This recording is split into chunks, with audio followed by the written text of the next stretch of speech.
What's up, guys? So, I've never really done like a guitar lesson style video before, and this one's kind of basic. Kind of basic. It's actually not that basic. This is a riff from Pantera's song Floods. Now, I'm not a huge Pantera fan, but I really love the song Floods. It's got some really cool like chord progressions, really interesting motifs in it. And one of the parts that has always just kind of like really gripped me is this section before the guitar solo comes in. I call it the dive riff because typically speaking, you're going to play it on a guitar with a Floyd Rose. And this does have a Floyd Rose bridge, but it's blocked, non operational. So I treat this guitar like a fixed bridge guitar. So for this, we're tuning to C sharp standard.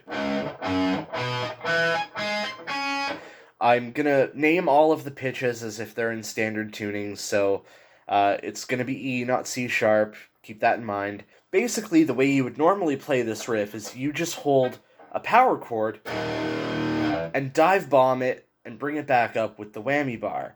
Now, I don't have a whammy bar on this guitar, so we're not going to be doing that. We're going to be doing this in a sort of fixed bridge kind of scenario.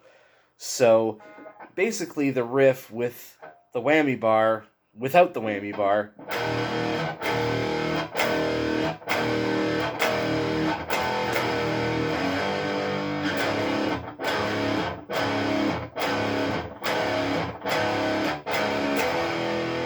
doesn't sound right, does it?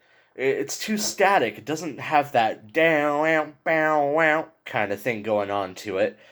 And doing it without the whammy bar is not as hard as you would think. So, basically, the gist of the riff is we start on an F sharp fifth power chord. It's just a root and fifth. You're not doing full, root fifth root or, the full F minor or F sharp minor chord. You're just doing that.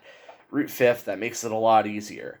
And it's pretty much faithful to the song. You're going to take that F sharp fifth, slide it down to F, and bend it back up to F sharp, or roughly thereabouts.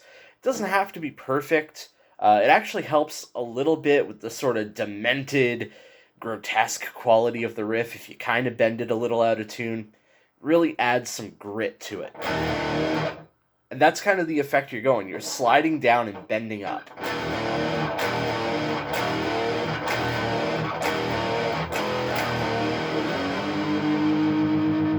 So after you do that bit a few times, you're going to hit the G at the 3rd and 5th frets, and then back to, and then slide up to your B flat at the 6th fret.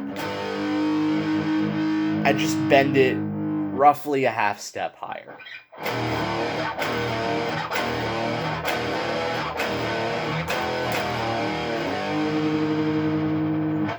So there you go. That's the first half of the riff. Second half of the riff is, I have to take a little bit more of a creative liberty because we're starting on the low E note, the open low E string. And it's kind of hard to bend that one down without a whammy bar. Basically, the best you can do is a mild detune by pushing on the back of the headstock. But we're not going to do that here because we're doing power chords, and that's a move I'm not too comfortable doing a lot. You might risk damaging the truss rod or the neck of your guitar or the neck joint, so we're going to do a different approach here. We're going to take your E5th power chord, which is just your low E, open, and the 2nd fret on your A string, or I guess in this case it's a F sharp string. And we're going to basically pull off from the B, the 2nd fret, to a B flat, and bend that up. It's kind of the same move as before, but we're just doing it with one note, with the open low E string droning against it.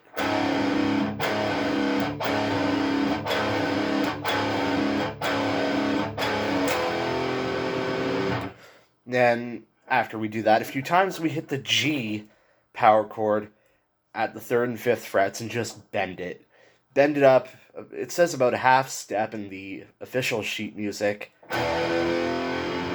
And I find it kind of helps if you don't bend exactly, because again, we're trying to sort of mimic the movements of a Floyd Rose, and a Floyd Rose bridge does not bend chords in tune with themselves. If you bend even just a half step up or down, all of the intervals in your chord get kind of jumbled up and mixed about, and they don't sound like a major, minor, or root fifth power chord anymore. They sound very dissonant and ugly. So the uglier you can make that half step up bend of your G, the better.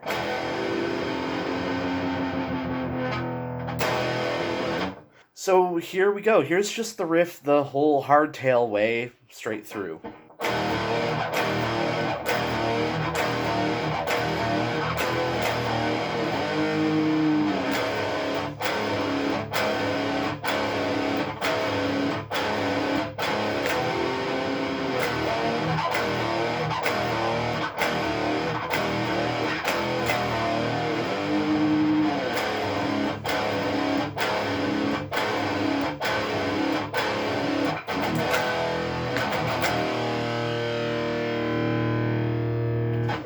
So there you go. That's how you play the riff before the guitar solo in Floods without a whammy bar. If you're doing it just with a hardtail guitar, it is possible to get it sounding kind of like the original riff.